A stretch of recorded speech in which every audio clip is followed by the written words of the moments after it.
Olá, pessoal. Voltamos então para a nossa sequência, né, de aulas a respeito aí do sistema digestório. E hoje, especificamente, a gente vai estar falando um pouquinho do intestino, tá? Vou compartilhar aqui.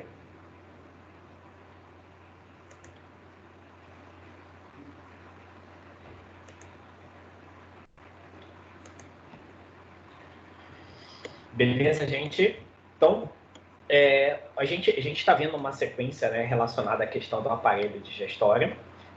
Vimos aí até o momento um pouco a respeito então da questão da cavidade oral, das glândulas salivares, né? Na aula passada conversamos um pouquinho da questão do esôfago, do estômago, tanto na dinâmica da sua estrutura histológica como também do seu desenvolvimento embrionário, né? De uma forma bem objetiva, né? Só para a gente entender como que acontece essa dinâmica da organização, tá? E na aula de hoje, de maneira específica, a gente vai estar falando um pouquinho a respeito do intestino, né? Intestino delgado e intestino grosso, né? Então aí, pessoal, a gente vai estar falando um pouquinho da questão do desenvolvimento e também das características histológicas, ok? Então, para a gente poder começar, vamos falar um pouquinho a respeito da questão da formação do intestino. Então, pessoal, formação do intestino está relacionada exatamente à formação do intestino médio.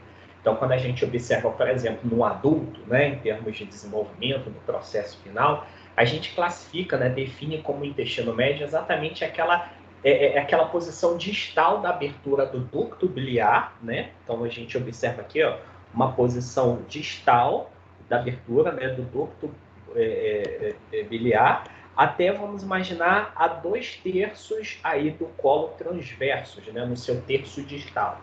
Então, esse é a definição, né, que a gente tem, por exemplo, do intestino médio.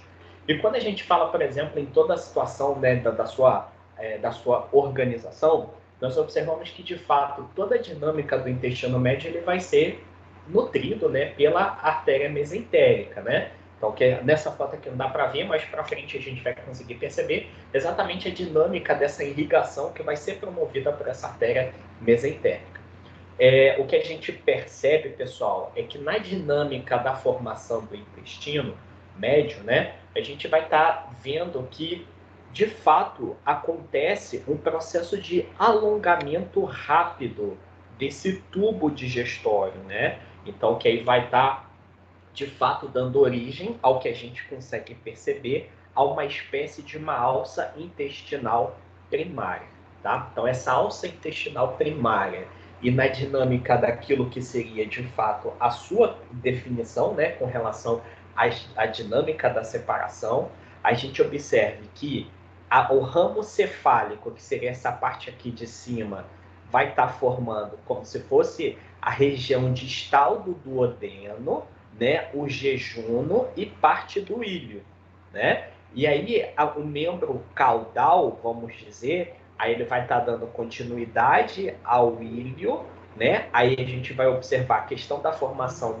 do cepo junto com o apêndice, né? Vamos dizer assim, o colo ascendente e 2/3 aí do colo transverso, né? Então toda essa alça intestinal primária acaba dando origem, de fato, a essas estruturas. Então, finalzinho distal do duodeno, jejuno e início do hilo, né? Aí a região caudal dessa alça primária, então a porção inferior do hilo, do ilho, né? O seco, que junto com o apêndice, né? Que vai ser aquela protuberância, o colo ascendente e o colo transverso, né? 2/3 desse colo transverso. E aí, é interessante que na dinâmica da formação do intestino, nós observamos que inicialmente, na porção terminal do intestino anterior, é onde a gente tem o início da formação do duodeno. E é legal, pessoal, que aqui, lembra quando a gente estava falando a respeito do estômago? Ele primeiro tem um giro, né, longitudinal, depois ele tem um antero posterior, né? Então ele vai fazer isso aqui, né? E aí, no momento em que ele faz esse giro, ele justamente leva com ele o duodeno. Então esse duodeno ele vai acompanhando. E aí, ao mesmo tempo, eu tenho crescimento do pâncreas, da cabeça do pâncreas, que vai empurrando mais essa alça do duodeno e faz com que ele assuma, né, uma espécie de um C. né, como se fosse uma alça em formato de C. Né? Então, ele vai se deslocar daquela linha média inicial da formação desse tubo digestório para ele ficar, de fato, numa posição mais à direita da questão, né, do lado da cavidade abdominal. Então, vamos imaginar porção anterior, né, distal, vamos dizer assim, terminal do intestino anterior, e a porção cefálica do intestino médio, então formação do duodeno, e aí a gente tem toda a dinâmica do giro do estômago, né, antero-posterior, trazendo ele um pouco mais para cima, e o crescimento do pâncreas empurrando, e ele acaba formando uma espécie de uma letra C, né, que aí vai dar origem exatamente a essa dinâmica do duodeno. E aí, pessoal, durante todo esse crescimento do duodeno, né, durante aí o segundo mês, a gente observa que devido à grande proliferação celular que vai estar acontecendo ali nesse tubo, ele vai ser meio que obliterado, né? Então, como se tivesse todo composto, né? Todo preenchido. E aí, com o passar do tempo, a gente observa aquilo que seria a formação de novas cavidades, né? Que vai fazendo com que aconteça a recanalização exatamente desse tubo digestório. Então aí a gente observa, né, inicialmente obliterado, e aí com o passar do tempo a gente tem a recanalização, né, que vai estar formando novamente as novas cavidades, né? E é interessante, pessoal, que a gente observa como o duodeno ele está naquela faixa terminal do intestino anterior e pegando, né, vamos dizer assim, a porção cefálica, né, do intestino médio, nós observamos que, de fato, ele acaba sendo irrigado tanto pela artéria celíaca quanto, por exemplo, pela mesentérica superior, né? Então, aqui, ó, a mesentérica superior, né, e a artéria celíaca. Então, fazendo exatamente essa dupla irrigação, vamos dizer assim, né? E aí, como eu disse para vocês, ó, a mesentérica superior fazendo a irrigação de toda essa alça primária, né? Que a gente vai ter aí na formação justamente desse intestino. Então, a gente tem inicialmente essa dinâmica. Tá? E aí, pessoal, como eu disse para vocês, a formação do intestino médio, né, ele vai estar relacionado principalmente com aquilo que seria um crescimento exatamente desse tubo primário, né, dessa alça primária. E a gente observa que ele, na sua porção, né, dorsal abdominal, ele vai ficar suspenso ali pelo ducto vitelíneo, né, que seria exatamente esse pedúnculo aqui vitelíneo, então, que a gente observa.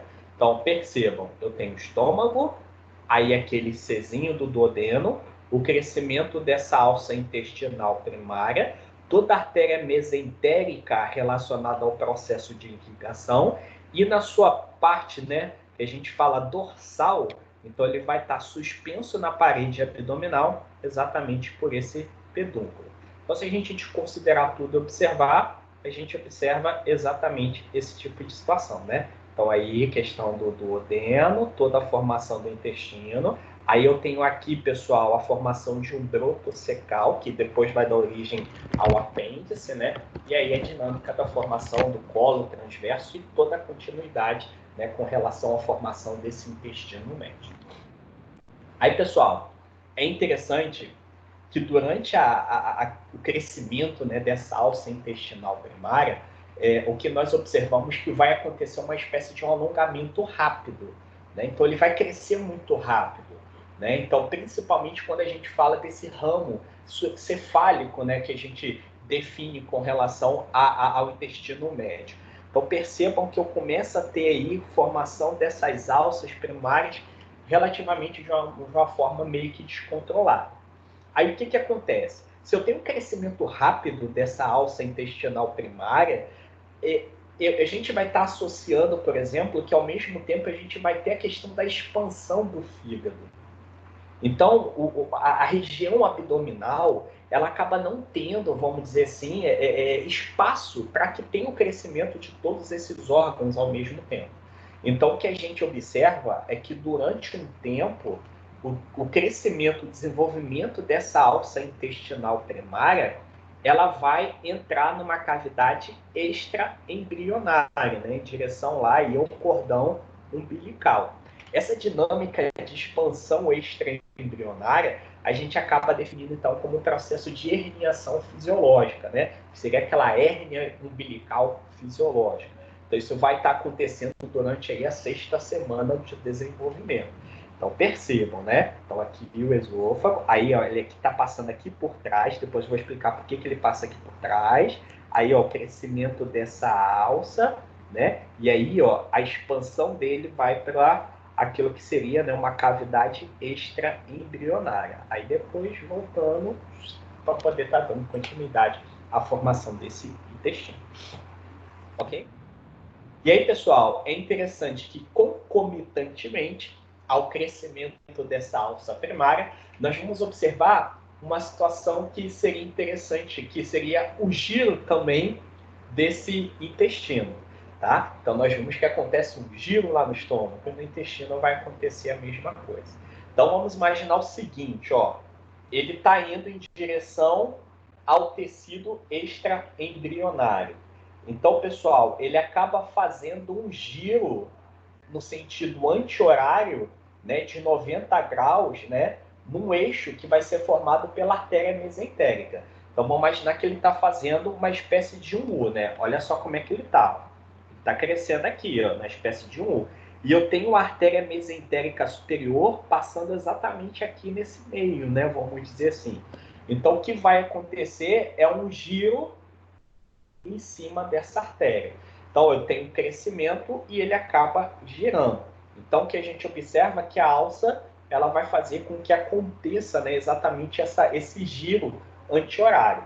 E aí, pessoal, durante esse giro, né, a gente observa que ainda vai acontecer, de fato, né, o crescimento.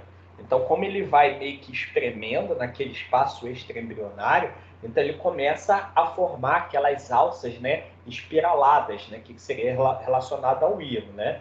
E aí a gente acaba observando essa situação.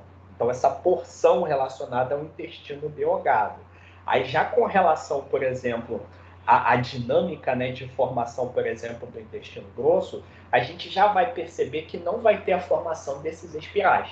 Tanto que a gente percebe ele completamente numa situação, né, bem retilíneo, né, sem ter aquelas voltas que nós observamos, por exemplo, no intestino delgado.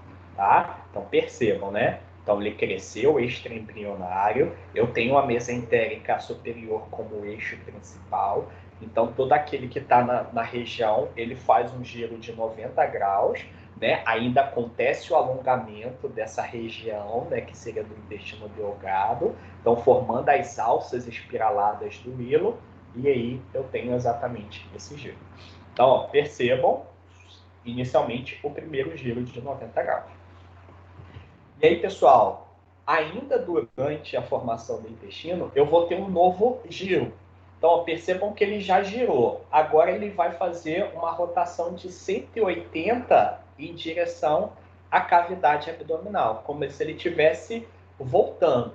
Então, percebam, lembra que antes, todos esses ramos do hilo estavam voltados para a parte de cima. Então, quando eu tive o primeiro giro de 90 graus, ele veio para a posição de baixo.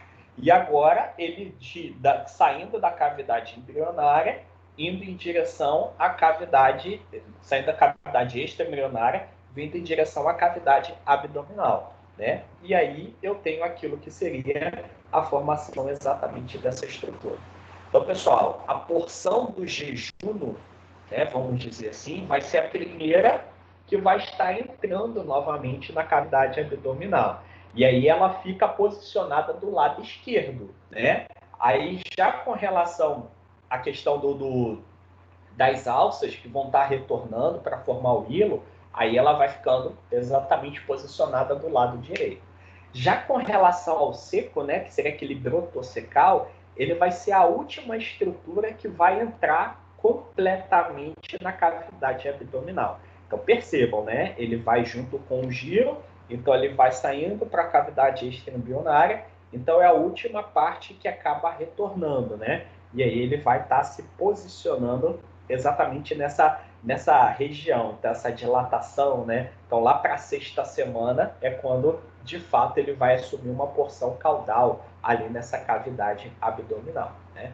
Então, aí a gente acaba observando, né, de fato, aquilo que seria o retorno, né, a rotação do intestino e a retração dessas alças herniais que acabam sendo formadas, né? E aí, né, ele já vai estar posicionado ali dentro da cavidade abdominal, né? Então, a gente vai estar observando uma dinâmica de expansão, de crescimento. Cavidade abdominal vai ser pouca, né? Pouco espaço, porque a gente tem outros órgãos em expansão.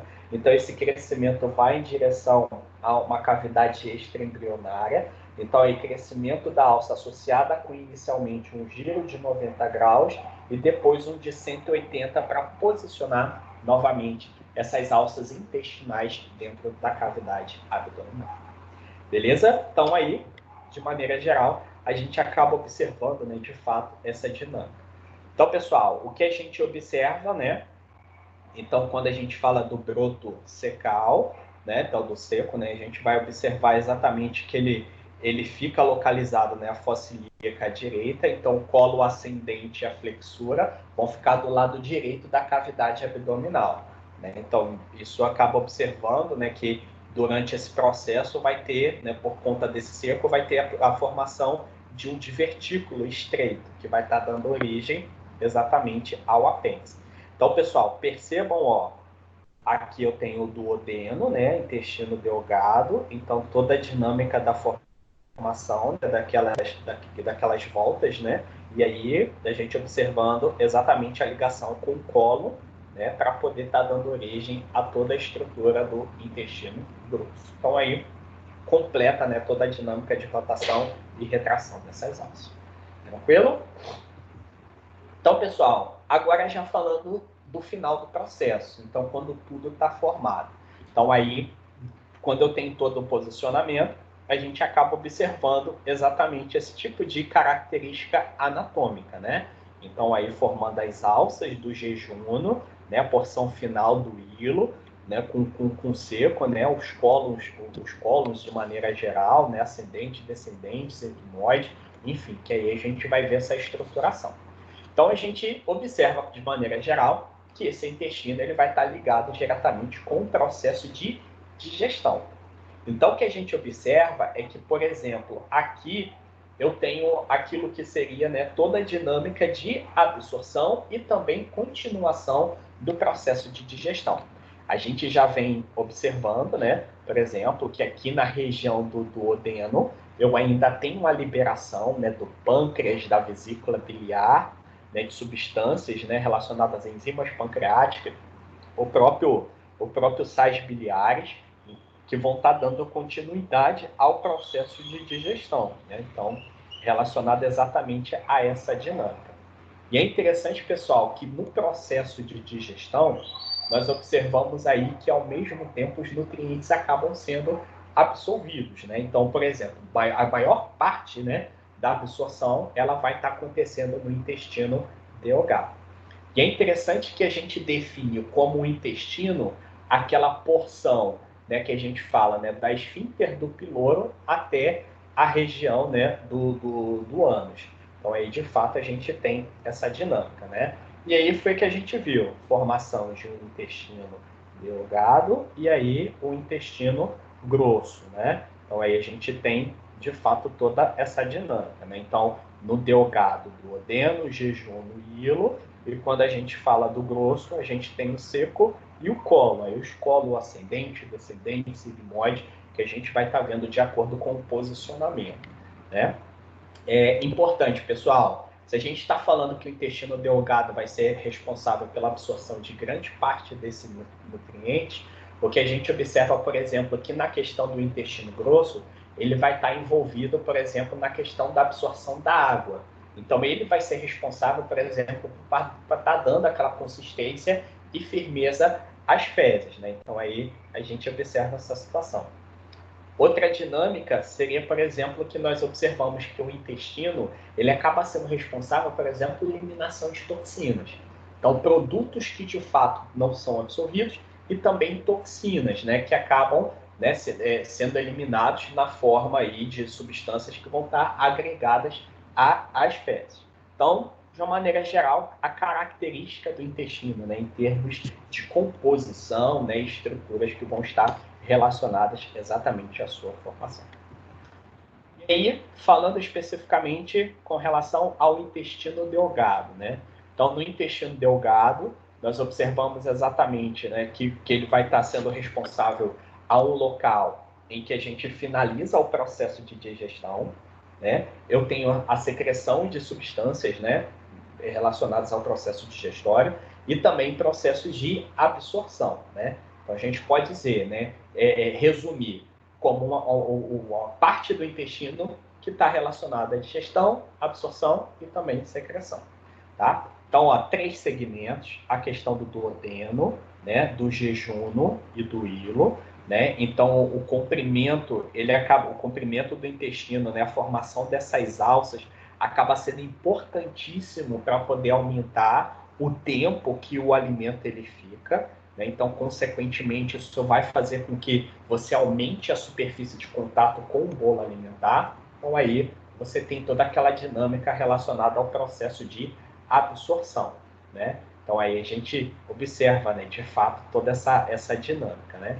E aí, pessoal, é interessante que, ao mesmo tempo que a gente tem, né, a liberação de algumas enzimas, a gente vê, por exemplo, algumas disacarases, né, que vão estar dando continuidade a essa dinâmica de degradação desses nutrientes. A gente observa que as células que vão estar revestindo todo esse intestino delgado, eles acabam sendo importantíssimas para que aconteça todo o processo de absorção, né? Então, absorção a partir dessas células epiteliais que vão estar relacionadas a esse revestimento. Então, acaba sendo interessante, né, por conta disso. Então, toda a dinâmica, né, que de fato vai estar correspondendo a esse processo de absorção e digestão desse bolo alimentar. Ok? E falando de maneira específica do duodeno, né? Então, duodeno, aquela porção primária, né, que vem a extensão lá do piloro, né, gastroduodenal, e vai ter, de fato, aquela continuação até a porção do jejum. Então, a gente considera como a menor parte, né, a parte mais curta. Então, geralmente, a gente define aí com 25 centímetros de comprimento. Então, é um local onde vai estar recebendo, por exemplo, né, as substâncias relacionadas aos sais biliares, às enzimas pancreáticas, através de um ducto colédoco, né, que vai estar sendo um ducto comum, que vai vir desde a vesícula, passando pelo pâncreas, né, que vai estar se juntando, né, ao biliar com o pâncreas, para que possa estar formando, né, esse ducto único que vai estar caindo exatamente nessa região. Então, na próxima aula, quando a gente for ver um pouquinho a respeito desses órgãos anexos ao sistema digestório, a gente vai estar vendo essa dinâmica, né, desse colédoco, como ele vai ser formado. Então, vamos imaginar que aqui eu tenho todo o processamento, a digestão do quimo, né? Então, há uma espécie de transformação desse bolo alimentar, né? Então, a ação desse suco entérico, que vai ser formado por todas essas substâncias que vão estar chegando ali, né? Então, além disso, a gente tem a presença de hormônios, a secretina, que vai estar a colesquinina, né, a CCK, que vão estar relacionados a todo aquele processo de diminuir a motilidade, então aumentar a secreção do suco pancreático, da bile, para que, de fato, aconteça a transformação desse bolo alimentar, tá? O que a gente observa aqui, histologicamente falando, o duodeno ele vai diferenciar das demais partes do intestino delgado, justamente porque as suas vilosidades elas acabam sendo relativamente mais altas, mais volumosas, né? Então, se a gente pegar, por exemplo, a questão da área com relação a essas estruturas, a gente observa que ela vai ser muito maior, né? Então, aí a gente tem mais ou menos essa organização do duodeno.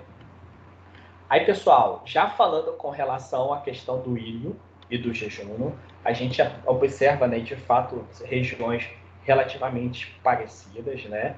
Então, vamos imaginar que ela vai estar relacionada exatamente a toda aquela porção mesentérica, né, que vai estar justamente aquele grupo de alças que vão estar presentes aqui. E aí, nós observamos que ela finaliza exatamente nessa fossa ilíaca, né? Onde vai ter o estabelecimento do contato com o intestino grosso. Aí, como eu disse para vocês, as vilosidades, né, que a gente vê, por exemplo, no duodeno, acabam sendo muito maiores. Então, os vilos aqui nessas regiões, né, eles vão ser muito mais estreitos, principalmente aí a partir do jejum, né? Então, eles vão diminuindo cada vez mais. Outra característica interessante seria a questão do número de células caliciformes. Então, só para a gente relembrar, essas caliciformes são glândulas unicelulares, né, vão estar presentes nesse epitélio de revestimento, né, e que vão estar liberando exatamente uma espécie de muco. Né? Então, vai ser muito maior no jejum quando a gente compara, por exemplo, com o duodeno. Tá? E outro aspecto histológico interessante que nós observamos com relação ao jejum, ao ilho, né? Aí vai ser, por exemplo, que no ilho eu tenho uma grande quantidade das placas de Peyer, que seriam aqueles nódulos linfáticos, né? Não encapsulados, que vão estar relacionados exatamente a uma dinâmica de um aglomerado de linfócitos que vão estar ajudando em toda a dinâmica de defesa, né? Então, eu tenho, por exemplo, essas dinâmicas de características relacionadas a esse local, tá? Aí, pessoal, agora falando da composição histológica, sempre lembrando que ele vai estar relacionado a uma camada da mucosa, submucosa, uma camada muscular e uma camada serosa, tá? Então, quando eu falo da mucosa do intestino, lembra que eu vou ter diferenças com relação às vilosidades.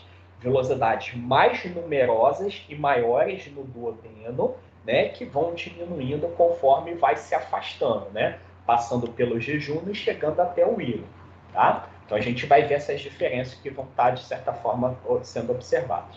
Então, pessoal, quando a gente fala a respeito da mucosa, então a mucosa vai ter aquela dinâmica de 3 camadas.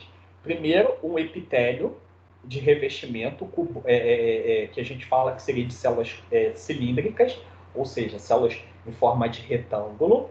Aí ele vai ter a sua lâmina própria e a camada muscular da mucosa. Então, é a mesma dinâmica que nós vimos com relação ao esôfago e ao estômago, né? Só que o esôfago a gente observou, né, por exemplo, que eram células estratificadas, depois fomos para simples, e aqui a gente continua simples, né?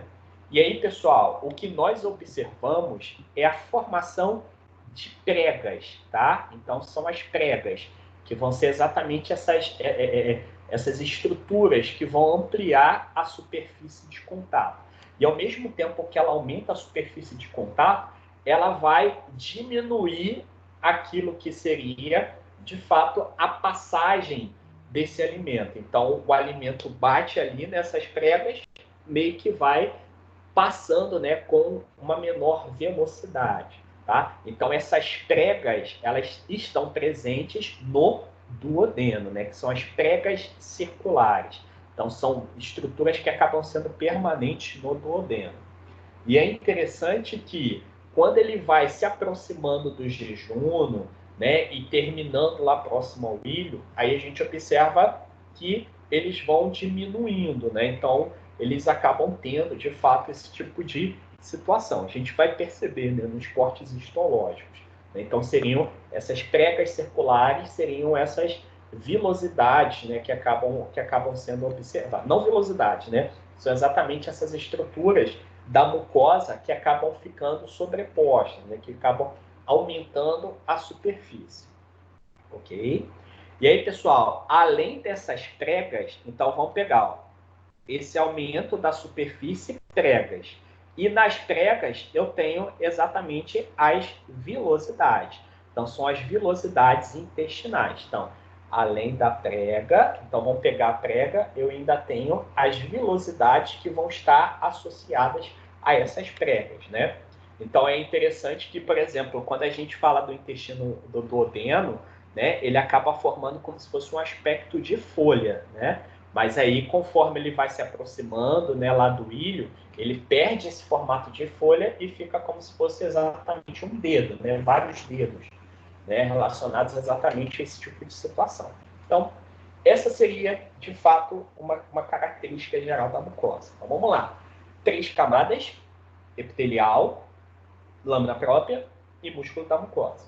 Aí, quando a gente fala da camada epitelial, né, de fato, né, a camada da mucosa, então, pregas circulares. E associado a essas pregas circulares, a gente tem as vilosidades, né? Então, que vai estar, de fato, né, relacionado justamente a toda essa dinâmica dessas células, formando exatamente esse aspecto de folha, né? Quem lembra daquela dormideira, né, que a gente encosta o dedo, ela fecha.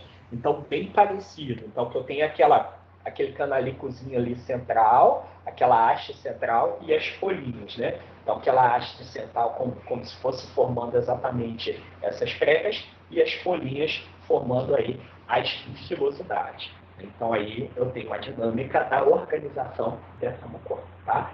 Quando a gente está vendo a estrutura no geral, então a gente começa a ver exatamente as características, né, relacionadas ao tecido.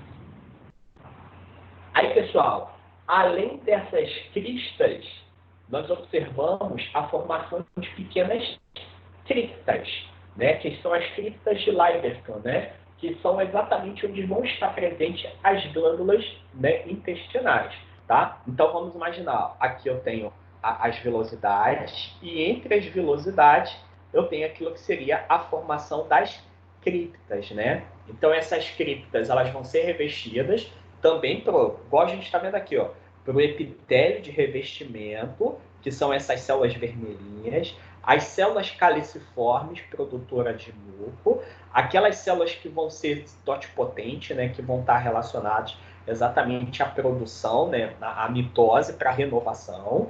Eu tenho as células de Panet, né, que são células que vão ajudar na defesa, né? E aí a gente tem também as enteroendócrinas, né, que a gente vai ver, né, que faz parte de um sistema nervoso endócrino difuso, que vão estar produzindo exatamente substâncias relacionadas justamente a essa dinâmica. Então, ó, a cripta, como eu disse para vocês, né, que a gente chama de criptas de Lieberman, que vão estar sendo correspondentes às glândulas intestinais. Então, elas vão estar formando, né, vão estar sendo formadas exatamente para esse grupo de células, né? Sistema nervoso endócrino difuso, né? Então, as células absortivas, que são essas vermelhinhas, né? As caliciformes, as azulzinhas, as regenerativas, que são essas verdes, amarelas, e essas que acabam sendo as células de Panet, né? Que aí vão estar relacionados exatamente a esse processo. Então, vamos imaginar o seguinte, pessoal. Eu tenho a mucosa, é como se eu fizesse uma perfuração na mucosa. É quando a gente bota o dedo no bolo, né, vai enfiar o dedo no bolo, que forma aquela cripta. Então, isso seria a mesma situação que nós observamos na organização da mucosa do intestino delgado. Então, pessoal, vamos imaginar que isso acaba sendo interessante para aumentar a superfície de contato. Então, eu não tenho uma superfície reta.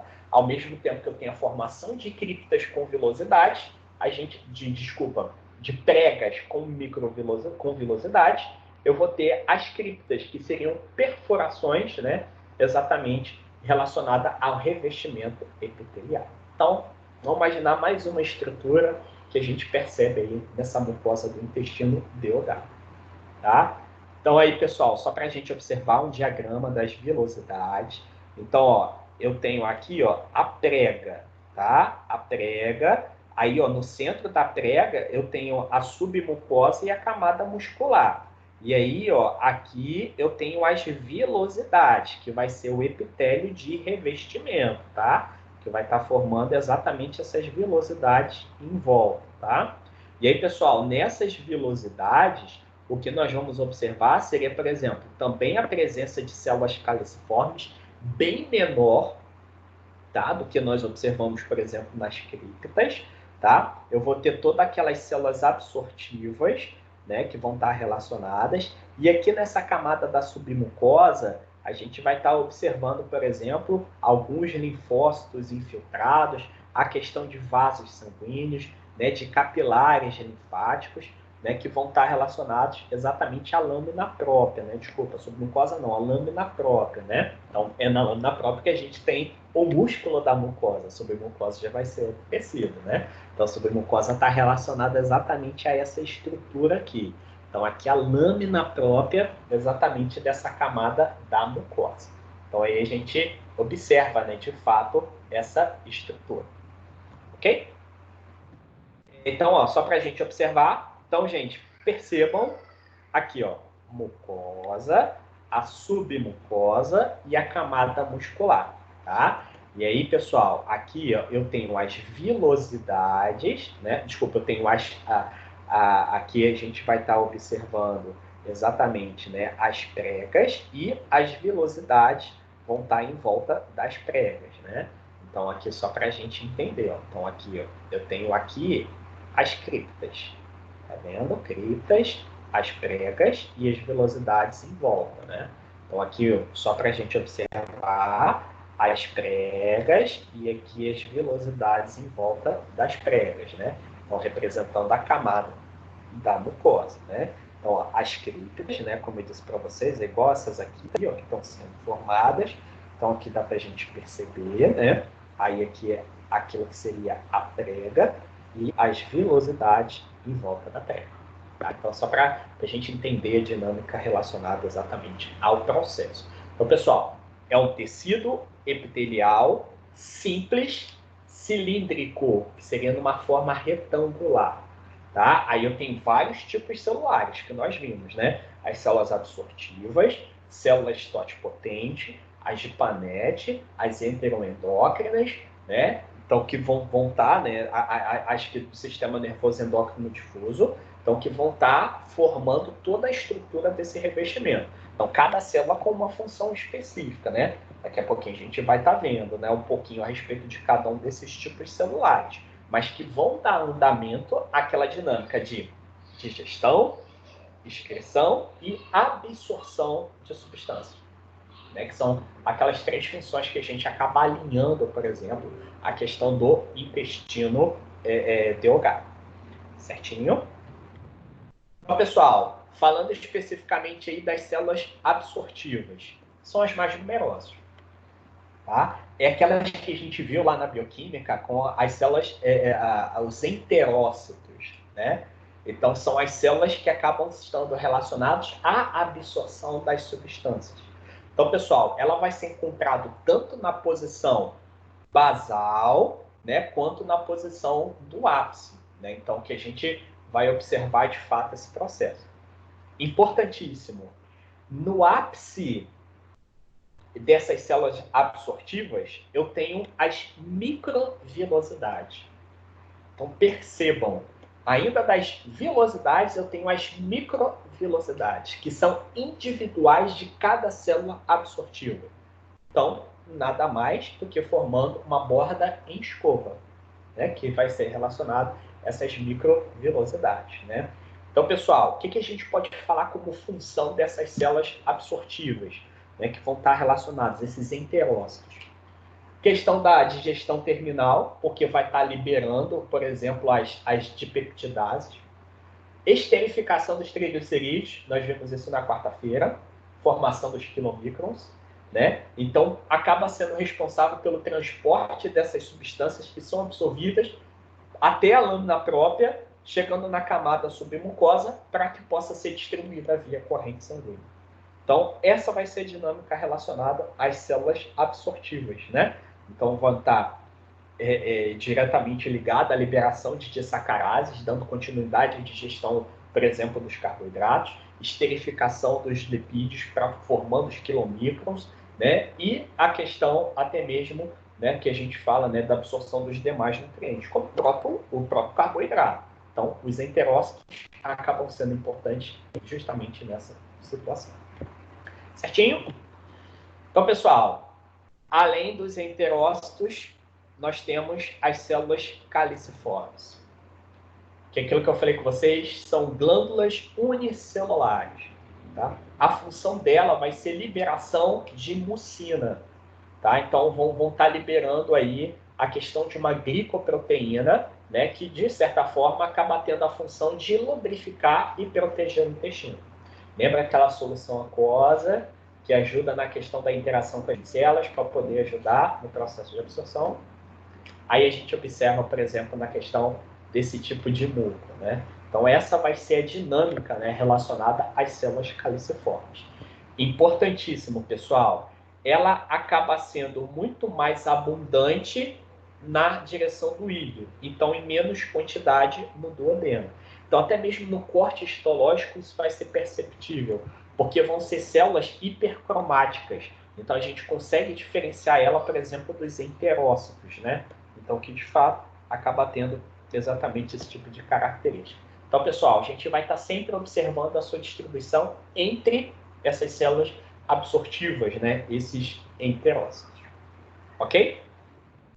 Com as células de Planete, né? Células de Planete vão estar relacionadas a uma região basal das criptas, né? Então a gente vai perceber ela nas criptas, não nas cristas, né? Então ela vai ser uma dinâmica relacionada a uma atividade antibacteriana, que seria na liberação de lisozima e de defensinas. É interessante, pessoal, que ao mesmo tempo que ela combate as bactérias patogênicas, ela faz uma espécie de controle da flora intestinal, né? Então não deixa que aconteça uma proliferação descontrolada, né? Então ela meio que dá uma controlada, por exemplo, nessa proliferação dessas bactérias. Então são células presentes nas criptas, né? Vão estar liberando lisozimas e defensinas, então acaba tendo uma atividade antimicrobiana, tá? Então aí a gente observa, né, elas exatamente nessa região basal das criptas. Tá? Então, células exócritas. E aí, pessoal, eu tenho também células M. Essas células M, elas vão ter uma característica interessante, né, que seria a microfold. Elas vão estar diretamente ligadas, por exemplo, com a questão das placas de Peyer. Tá? Por quê, pessoal? São células que ela acaba tendo, né, a sua característica, né, voltada para o lumen do intestino, e aí ela acaba contendo, por exemplo, linfócitos dentro dela. Não necessariamente dentro dela, né, mas localizado exatamente, né, nos nódulos próximos a elas. Então, esse tipo de célula, elas acabam sendo mais numerosas, por exemplo, lá no íleo, onde eu tenho a presença de grande quantidade de placas de Peyer, né? Lembra que placa de Peyer vai ser exatamente aquele agrupamento, né, de linfócitos, né, relacionados. Então, que vão estar presentes exatamente na camada da mucosa, né, da lâmina própria, né, e também da camada da submucosa, né, principalmente submucosa. Então, ó, eles acabam exatamente nessa situação. Então, aqui, ó, percebam, aqui eu tenho dois enterócitos, uma célula M, né? Então, ó, os linfócitos presentes na placa migram exatamente para a estrutura próxima ao citoplasma das células M, tá? Então, aí formando uma região, né, que vai ser responsável, por exemplo, para a questão da defesa. Aí, pessoal, como que vai funcionar? A tendência é que essas células, as suas vilosidades, elas acabam captando antígenos por endocitose. E aí elas vão estar transportando, né, justamente para essa área adjacente, onde eu tenho a presença dos linfócitos, onde de fato acaba tendo o início de uma resposta imunológica, né? Então vamos imaginar que essas células M, elas acabam tendo uma importância muito grande, por exemplo, na defesa imunológica. Então ela vai ter essa dinâmica, né, de estar fazendo inicialmente essa fagocitose, né, e apresentando, né, uma forma de estar iniciando aquilo que seria uma resposta imunológica pelos linfócitos. Então aí eu tenho essas células M, né, que vão estar relacionadas principalmente ao I. Ok? E aí, pessoal, as células, né, do sistema nervoso endócrino difuso. Quando a gente fala relacionado a essas células, né, vão ser células que vão ser responsáveis pela síntese de hormônios. Então, esses hormônios eles podem ter um efeito parácrino, né, que seria um efeito local, ou um efeito que a gente fala, né, que seria um efeito endócrino, então via sanguínea, né? Então, aí vamos imaginar que a gente acaba observando de fato essas duas dinâmicas. E aí, na questão do intestino, a gente observa a presença de algumas dessas substâncias que são sintetizadas por esse sistema nervoso endócrino difuso. Como é o caso da secretina, que vem da secreção, que vai estar relacionada, né, dinâmica da secreção pancreática, para poder liberar, né, a secreção pancreática rica em bicarbonato. A questão do polipeptídeo inibidor do gástrico, que vai inibir, de fato, a secreção do HCl, né, do estômago. Então, aí ele acaba estimulando a secreção da insulina.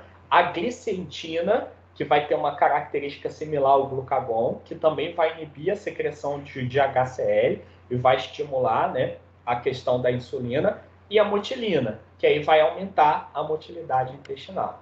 Então, substâncias que vão estar relacionadas a esse sistema nervoso endócrino difuso, né? Então, aí uma dinâmica interessante nesse sentido, tá? Ó, só para a gente observar, além de todas aquelas células, eu tenho também a presença de células troncos. Essas células troncos, elas vão estar relacionadas aí, por exemplo, ao terço da cripta, né, e também entre as células de Panett. E essas células, elas vão ser responsáveis por toda a dinâmica de renovação do epitélio, né? Então, vai estar ajudando, por exemplo, naquilo que seria, né, você substituir as células gastas por células novas. Então, mais ou menos nesse sentido, ok? Aí, pessoal, falando das demais camadas, né, relacionadas, por exemplo, ao intestino delgado. Ele vai ter a sua lâmina própria, que vai ser exatamente aquele conjuntivo frouxo, com pequenos vasos sanguíneos e vasos linfáticos, né? Além disso, vai ter aquelas fibras musculares, né, a fibra da mucosa, né? Então, vão ser células de músculo liso, né, que vão estar presentes aqui. Então, que vão estar ajudando nesse movimento rítmico, né, relacionado justamente à ação dessas cristas. Aí, logo abaixo aqui, pessoal, eu tenho a dinâmica da submucosa. Essa submucosa, onde eu tenho, de fato, os plexos sanguíneos, né, os plexos nervosos, né, então, que vão estar partindo exatamente dessa camada da submucosa. Tá? Então, é interessante que, por exemplo, nessa região onde eu tenho a presença de glândulas, inclusive, pessoal, na região do duodeno, eu tenho, por exemplo, as glândulas de Brunner, né? Que exatamente numa identificação histológica, ele ajuda para a gente poder estar fazendo a diferenciação dessa área, né? E no caso do ilho, a gente tem a questão das placas de Peyer, né? Então, essas estruturas ajudam, por exemplo, nesse processo de diferenciação. Aí, pessoal, já na camada muscular, aqui eu já tenho uma diferença. Eu vou ter duas túnicas, né? Uma circular interna e uma longitudinal externa. Então, ó, não vão ser três, aquela oblíqua que a gente observa no estômago. A gente observa a circular interna e a longitudinal, né, externa. Então, é interessante que essa externa ajuda, por exemplo, nos movimentos peristálticos, né? E aí, a camada mais externa seria a túnica adventícia, né? Então, essa túnica adventícia vai ser exatamente aquela camada de tecido conjuntivo com epitélio pavimentoso simples, né? Que seria exatamente, né, relacionada ao mesotélio, né? Que seria, por exemplo, quando a gente fala do peritônio visceral. Então, a gente observa a dinâmica relacionada a essa camada adventícia ou camada serosa. Ok? Então, ó, só para a gente observar, então, ó, toda a dinâmica da camada da mucosa, com a sua lâmina própria e células que muitas das vezes não é possível a gente diferenciar, né, que vão representar, por exemplo, as células musculares do músculo da mucosa. Então, ó, logo abaixo a gente tem a submucosa, né, onde eu tenho a presença de grande parte dos plexos nervosos, dos plexos sanguíneos, das glândulas, né? Como, por exemplo, aqui, ó, a glândula de Brunner. E eu tenho aqui a camada que a gente fala, né? Que seria a camada circular interna e a camada longitudinal externa do músculo, né? E, por fim, a mais externa, que seria a camada serosa, tá? Então, aqui, ó, é uma lâmina da porção, né? Do duodeno, onde eu tenho, por exemplo, na submucosa, uma grande quantidade de glândulas de Brunner, né? Que são glândulas circulares, né? Não vai ser enovelado, igual a gente vê, por exemplo, na questão da sudorípara, né? Aqui a gente, da sebácea, né? A gente vê glândulas circulares, né? Então aqui a gente vai estar relacionado, por exemplo, às glândulas de Brunner. Ok? Mais uma fotinha mostrando, ó, glândulas de Brunner. Então significa a parte do duodeno, né? Aqui as placas de Peyer, aí a gente tem, por exemplo, o ilho, né? E aqui eu já tenho, por exemplo, a presença do jejum, né? Onde essa submucosa acaba não apresentando nenhum tipo de estrutura específica. Então vamos imaginar, se não tem placa de Peyer e não tem glândula de Brunner, é o jejum. Então vamos imaginar que ajuda a gente na diferenciação, né? Não que não aconteça o aparecimento de estruturas um pouco mais específicas. Né? Vamos imaginar que são esses nortes, né, que a gente utiliza para fazer essa diferenciação. E aí, pessoal, só para diferenciar para vocês, ó, na túnica muscular, a camada externa longitudinal e a interna circular. Né? Que aí são, na verdade, aqui a gente tem a formação de duas, né, e não de três. Né? Como a gente observa, por exemplo, na questão do estômago. Ok? Pessoal, com relação à questão da dinâmica dos vasos sanguíneos do intestino. Vamos imaginar que esses vasos sanguíneos, eles vão estar oriundos da submucosa e eu tenho aquilo que seria a formação de pequenos capilares em direção à camada, né, a camada, né, que a gente fala da lâmina própria. Né? Então aí vai formar uma rede de capilar em direção às cristas, né? Então vai penetrar nas vilosidades. Isso acaba sendo muito importante, porque a proximidade com as células absortivas para que você tenha um caminho de escoamento, né? Vamos dizer assim, de todos aqueles nutrientes que acabam sendo absorvidos. E aí, pessoal, eu também tenho um sistema de capilar linfático, né, que vai acompanhando exatamente esses capilares sanguíneos, né? E aí formando aquilo que seria os nódulos na região da lâmina própria, né? Então, em direção, aí aqui a formação dos plexos na camada da submucosa. Além de toda a dinâmica desses vasos sanguíneos, né, e também desses vasos linfáticos, a gente tem também a formação de plexos nervosos, né, como a questão do Neisser, na questão do Alburat, né, que seriam alguns plexos nervosos que acabam sendo formados aqui na região. E como eu disse para vocês, ó, na dinâmica do músculo, né, relacionado ao músculo da mucosa, eu tenho células lisas que vão estar presentes ali, né, então tendo toda a dinâmica relacionada justamente a essa organização. Ok? Agora falando especificamente do intestino grosso, né? Então, o intestino grosso, como a gente viu, ele vai ter uma diferença com relação à característica histológica, tá? Então, principalmente por conta da questão das criptas, né? Das criptas, né? Que acabam sendo formadas e também das vilosidades, né? Então, a gente observa, por exemplo, aqui a diferença com relação ao seco, que vai ser aquela transição com ilho, o colo ascendente, transverso, descendente e o colo sigmoide, né? Então, aí que a gente observa as posições do cólon que acaba sendo formado. E numa região mais abaixo, né, que vai ser a região final do tubo digestório, a gente tem a formação ali do reto, né? Então, pessoal, a gente observa de fato essa situação. E é interessante, pessoal, que aqui onde a gente vê grande parte, né, da flora bacteriana, né? Então, essa flora bacteriana ajuda, por exemplo na degradação de algumas dessas substâncias, né? E ela que acaba influenciando, por exemplo, no cheiro das flatulências das pessoas. Não somente essa flora, mas também relacionado à alimentação. Então, a gente sabe que a alimentação pode estar influenciando também nesse sentido, né? É importante destacar, pessoal, que quando a gente fala, por exemplo, da camada, da mucosa, do intestino grosso, ele não vai possuir criptas, não vai possuir aquelas pregas, né, onde está a presença das vilosidades. Né? E, de fato, aqui eu tenho a presença das criptas, que seriam aquelas perfurações, vamos dizer assim. E, como nós vimos lá, as células caliciformes acabam predominando aqui nessa região, né? Com a pequena quantidade aí das endócrinas. Então, a gente também tem células absortivas, né, com aquelas microvilosidades irregulares. Só que aqui, pessoal, a dinâmica de absorção vai estar relacionada principalmente à questão da água e dos íons.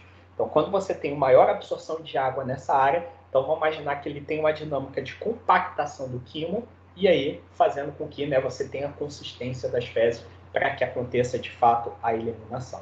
Né? Então aí, vamos imaginar que o seco vai ser uma pequena estrutura, em contrapartida do cólon, ele vai ser a maior porção relacionada ao intestino, né? Então, ele também vai ter células que vai estar secretando bicarbonato, né? Que vai estar secretando muco, né? Como no caso aí das caliciformes, como uma espécie exatamente a toda essa dinâmica, né? De processo de absorção.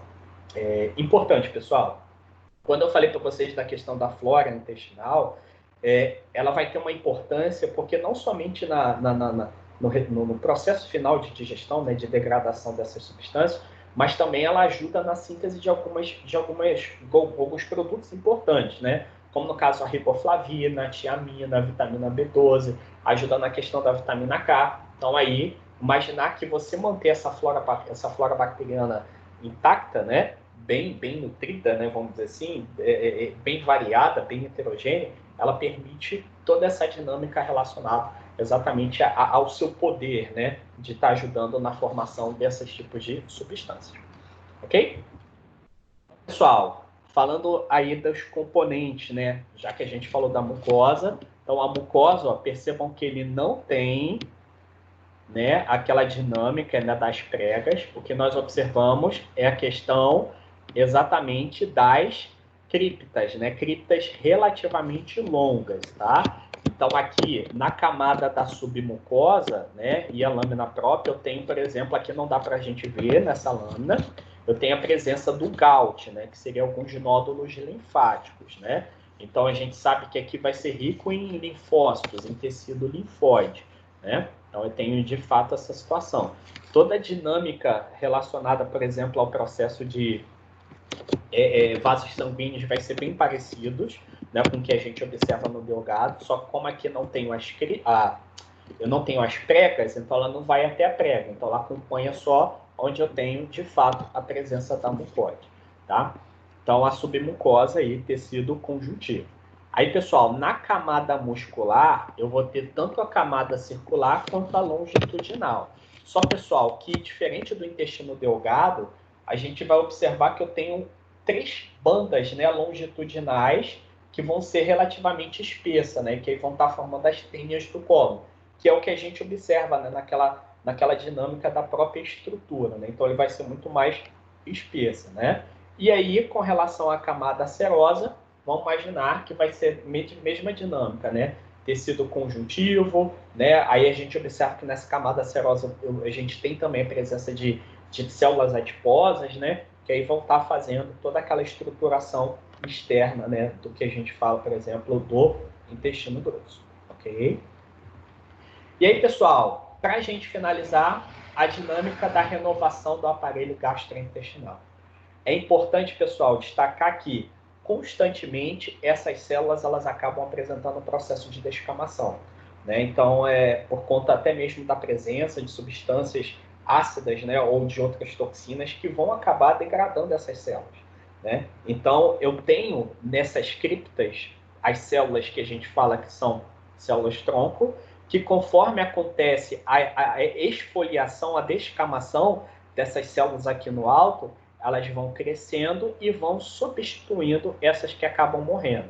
Então, pessoal, vamos imaginar, sai uma, aí eu venho a outra substituindo e embaixo eu estou tendo a mitose, né? Então, a gente acaba observando, de fato, essa situação. Então, uma migração para uma zona de diferenciação para que, de fato, você tenha aquilo que seria a renovação dessas células do intestino.